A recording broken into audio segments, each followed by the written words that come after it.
ንግግር የምንረዳው ጀዋር መሐመድ አድምቶ እየሰራበት ያለበት ፖይንት ምንድን ነው?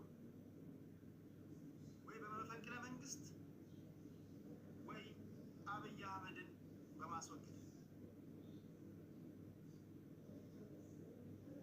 ከሁለት አንዱ የትኛው ነው?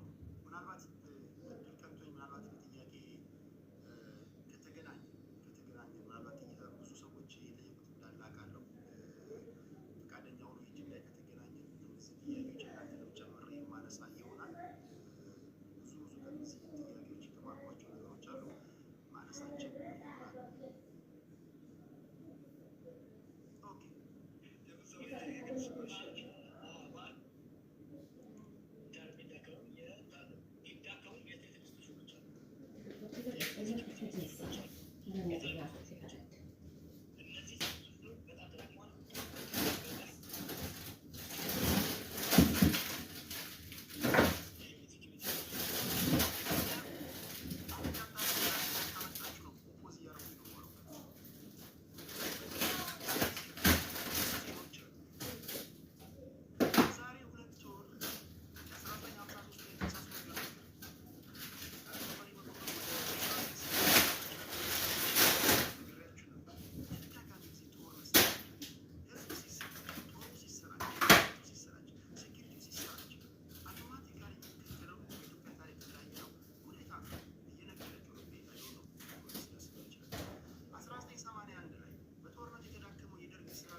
አብዛኞቻችሁ ምናልባት ማትገኙት ሊሆን ይችላል። እሱ ወደዛ ውስጥ አልገባም። ይሄ ቀላል አክቲቪስት አይደለም፣ ቀላል ፖለቲከኛ አይደለም። ህዝብ ሞቢላይዝ ማድረግ የሚችል ሰው ነው። የተለያዩ ባለስልጣኖችን በተለያዩ ጊዜ የሚያገኝ ሰው ነው። የተለያየ ስልክ ያላቸው ሰው ነው። የልብ ትርታቸውን እያደመጠ የሚውል ሰው ነው። እያንዳንዱን ጀስቸሩን አናላይዝ ስታደርጉ ኢትስ ኦኬ የተሰራበት ያለ ነገር ነው። አሁን አልነግርም፣ ፎርስ አታድርገኝ።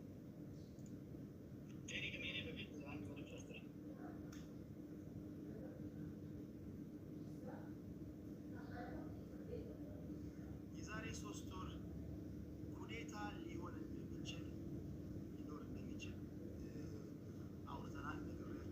ጀዋር መሐመድም ዛሬ ያስቀመጠው ኦፕሽን መፈንቅለ መንግስት ሊሆን ይችላል፣ ራሱ ጠቅላይ ሚኒስትሩን ማስወገድ ሊሆን ይችላል። በነገራችን ላይ ቃል በቃል እንደው የሆነ ቦታ ላይ የተናገረው የራሳቸው የሴኩሪቲ ሰዎች አገር በዚህ ውስጥ ወደዚህ ሰዓት ውስጥ የገባች ስለሆነ አገር ወደ ውስጥ መጥፋት ስለተያያዘ መጥፋት ስለሌለበት በቃ ዞር በለው ሊያስወግዱ ይችላሉ። ቀላል ውሳኔ አለ። የዛሬ 4 ዓመት ፖለቲካ ሳወያይ ብዙ ጊዜ ልክ ፖለቲከኞች ጋር የምገባው ሰጣ ገባ ጠቅላይ ሚኒስትሩ ባላንጣ የሆኑ ተንታኞች ጠቅላይ ሚኒስትሩ አንደርስቲሜት የማድረግ ነገር በጣም የመናቅ ነገር ይህ ነገር አለ። ጠቅላይ ሚኒስትሩ እንደዚሁ ዝም ብለው ያው ጀዋር መሐመድ እንደሚናገረው ነገር ከተማ ውስጥ ውጊያ ማን ምን እንደሚያሴር ማን ምን እንደሚያወራ ምናምን እያንዳንዱ ነገር እናቴን አድርጎ የሚናገር ሰው ነው። ቀላል አይሆንም። ጀዋር መሐመድም ይሄ የገባው አይመስለኝም። ጀዋር መሐመድ አሁን ከተለመደው መንገድ በጣም አካታች በሆነ መንገድ የመጣበት ምክንያት ለምንድን ነው? ጀስት ኢን ኬዝ የሆነ ነገር እንኳን ቢፈጠር ጀዋር መሐመድ ካሉ እጩዎች መካከል ቤስት ሊሆን ይችላል። ምክንያቱም ትናንት ከትናንት ወዲያ ባለው ትንታኔ አይደለም ጀዋር የምትሰማው አሁን የኢትዮጵያ አዳኝ ሆኖ ነው የመጣው። ከዚህ ቀደም ፌስቡክ ላይ በጻፈው ጽሁፍ ላይ አይታችሁ ከሆነ እባብ ለእባብ ካብ ለካብ ተያዩ ወይም ደግሞ እኛም ማውቀናል ጉድጓድ ምሰናል የሚለው ጽሁፍ ታስታውሳላችሁ? ጀዋር መሐመድ የጻፈው እኛም ማውቀናል ጉድጓድ ምሰናል ብሎ ፌስቡክ ላይ ጽፎ ነበር። ፈልጌ ነው ምን ሊሆን እንደሚችል የአካል መረጃዎች ስላሉት አስቀድሞ የመዘጋጀት ነገር አለ። ይዘጋጃል፣ አናሊሲስ ይሰራል። ስለዚህ ቀጣዩ ራሱ የኢትዮጵያ ህገ መንግስት ሊሻሻል እንደሚችል ተናግሯል። ፕሬዚዳንታዊ ስርዓት ሊሆን እንደሚችል ተናግሯል። ፕሬዚዳንታዊ ስርዓት የራሱ ጥቅምና ጉዳት እንዳለው ተናግሯል። ፓርላመንታሪ ስርዓት የራሱ ጥቅምና ጉዳት እንዳለው ተናግሯል። ፕሬዚዳንታዊ ስርዓት ከሆነ ደግሞ ነገሮች የሚቀይሩ ከሆነ ፖለቲካ ሰታ ከሆነ ለዛ የፊት መሆን አለብኝ። ሰው ምርጫ ስወዳደር በህዝብ መመረጥ አለብኝ። ለዚህ ደግሞ አሁን መንገዴን ጥርጊያውን ማመቻት አለብኝ ብሎ የተዘጋጀ ያለ ሰው ነው። አይ ዶንት ኖ ምን ያህሎቻችሁ ፖለቲከኞች በዚህ ደረጃ ራሳችሁን እያዘጋጃችሁ እንዳላችሁ አላውቅም። ዛሬ ከሪዮ ቴዎድሮስ ያደረገው ንግግር በጣም የሚገርም ያደረገው። በዚህ ጉዳይ ላይ እሑድ ቆይታ እናደርጋለን። ያላደመጣችሁ ሰዎች ካላችሁ በጣም በጥንቃቄ በቃ ጀዋር ካደረጋቸው ኢንተርቪዎች ይሄን አድርጉ። ይህንን በጥንቃቄ አሳሳቃቸውን ጀስቸሩን እያያችሁ አድምጡ። ከእናንተ ጋር ውይይት የምናደርግ ይሆናል ማለት ነው። ከዛ ወደ ቲክቶክ ከመምጣቴ በፊት ይህንን ቪዲዮ ያሳዩዋችሁ እሄድበታለሁ ማለት ነው። ይሄን ነው ለዛሬ ያለኝ ነገር። በእኔ ሰዓት አቆጣጠር 2 ሰዓት ከ20 ይላል።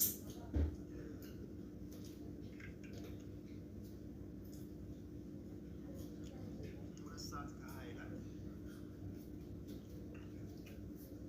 ስርዓቱ ወደ ፕሬዝዳንታዊ ስርዓት ከተቀየረ ማይ ፍሬንድ ኢትዮጵያ ውስጥ ከጥግ እስከ ጥግ በሁሉም መወደድ አለበት። አለቀ በቃ በሁሉም መወደድ አለበት። በቃ ፖለቲከኛ እኮ ሰፈር ውስጥ ምን ያርመስል መስላል? مين أكل هذا؟ ፖለቲከኛ እኮ በአማራ أنا መወደድ አለበት፣ سويت በኦሮሞ መወደድ لك አለበት፣ በጉራጌ መወደድ አለበት። مش عارف مين الناظر؟ ጎበዝ ፖለቲከኛ አንዳንዶቻችሁ እኮ ብሔርተኛ ማድረጋችሁ ብሔርተኛ ማለማት አንዳንዶቻችሁ ታምናላችሁ። ለማለት ያላችሁ أوكي كاسو أنت أكلت كاسو እሱ አንዳንዶቻችሁ ራሳችሁን ብሔርተኛ ما يخلى ماما አንዳንዶቻችሁ ገና ለአቅመ ብሔርተኛ አልደረሳችሁ። አንዳንዶቻችሁ سويت يا هيلة؟ لا ما سويت የመንደር ፖለቲካ ነው የምታራምዱት ነው። እዛው መንደር ውስጥ ጉዳዩ ወደ ፕሬዝዳንታዊ ስርዓት ከተቀየረ ማለት እንዳለባችሁ ፕላን ሊኖራችሁ ይገባል ማለት ፈልጌ ነው። ሀገርን ለምን አታስተዳድሩ? ለምን አታስተዳድሩ?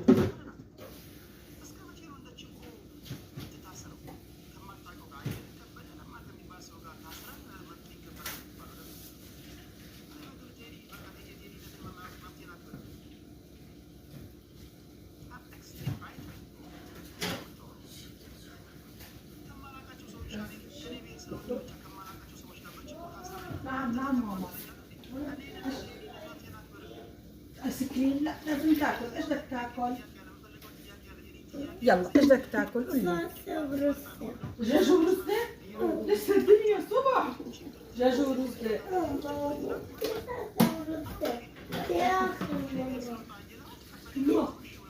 الساعة 10 صبح. ايش؟ بتاكل فول زي خلاص؟ هذا الفول تبع مختلف يعني.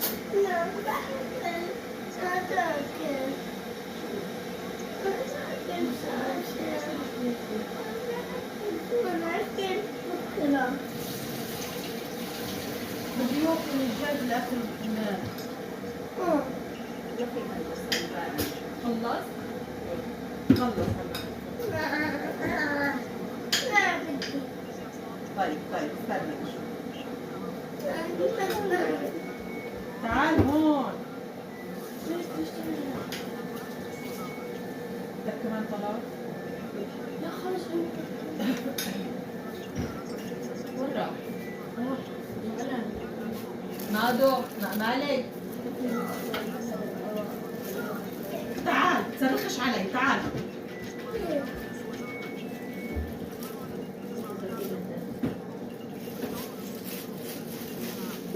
بدك تفطر زجاجة؟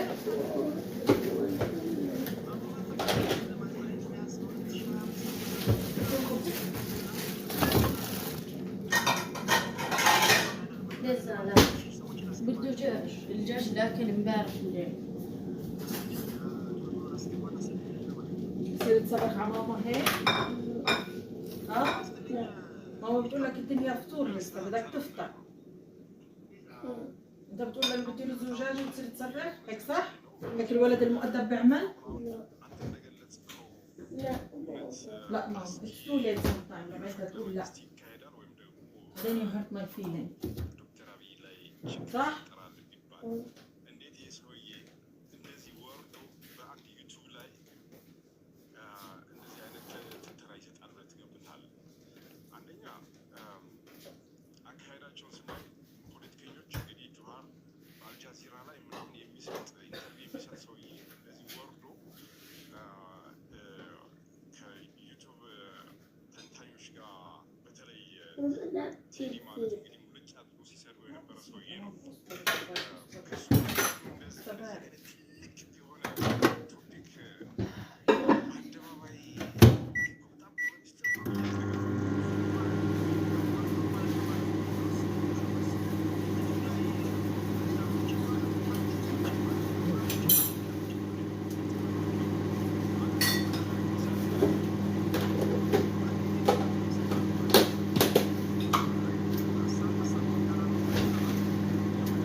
هذا كويس الفول اللي جابه اليوم. هذا كويس الفول. هذا سوي هذا سوي كويس يعني انت يوم هذا بس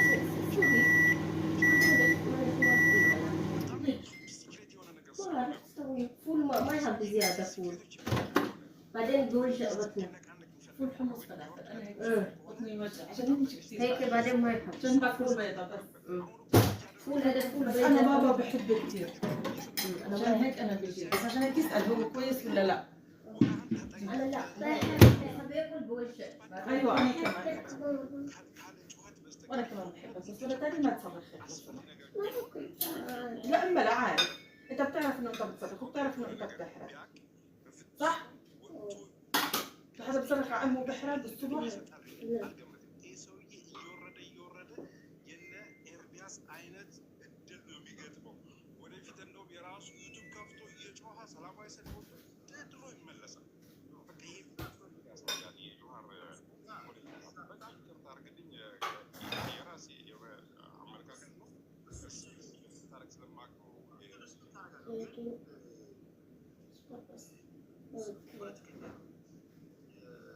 اوكي يا حبيبتي.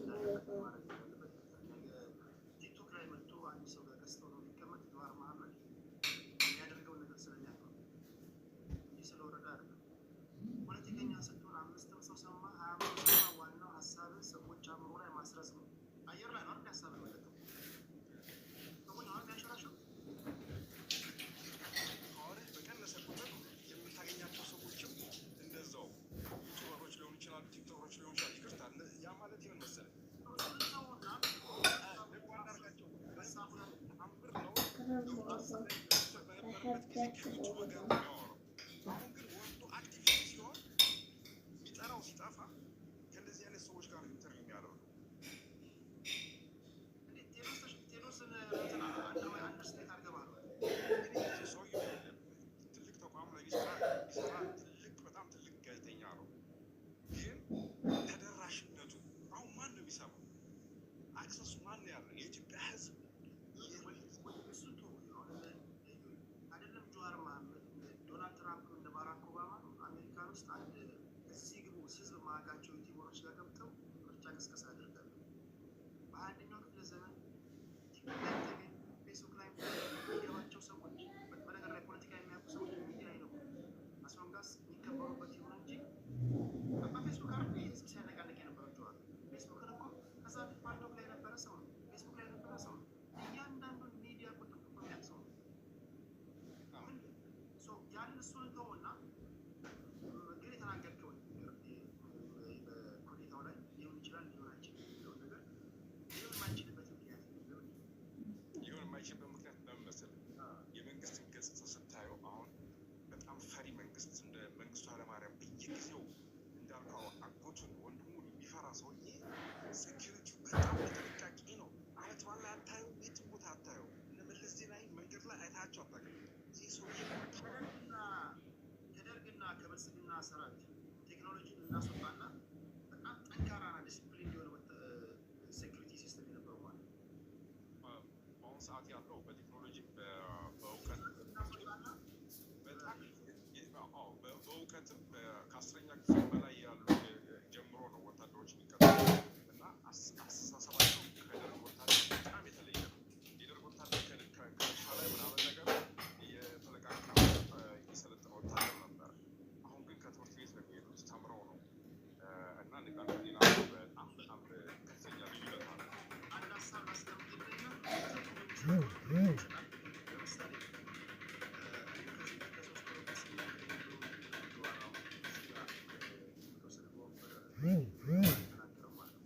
ወታደሩን ስታጫጭ ትግራይ ጋር አዋጋው፣ ከዛ መለስ ከአማራ ጋር አዋጋው፣ ከኦነግ ጋር እየተዋጋ ነው።